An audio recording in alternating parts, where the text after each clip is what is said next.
Barbara Lakis is a triathlete, swimming, biking, and running long distances. But over time, she was plagued with leg and foot injuries. As you get older, you become less pliable, less flexible. You're more prone to those injuries. I've had this injury to both my Achilles since 2008, since my first marathon.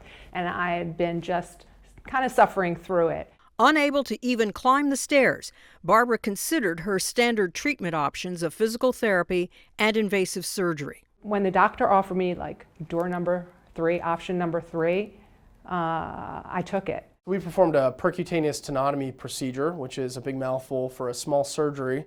Dr. Anastasio used a small needle under ultrasound to penetrate the scar tissue blocking the tendon. The procedure reestablishes that blood flow, and it does mechanically break up the scar tissue to a degree, and that allows the body to take over and heal and remodel the tendon.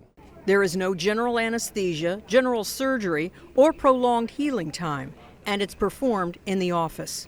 I'm a very prepared person, so I brought my crutches. I thought I wasn't going to be able to weight bear, and I stood up and I could walk. And soon enough, run again.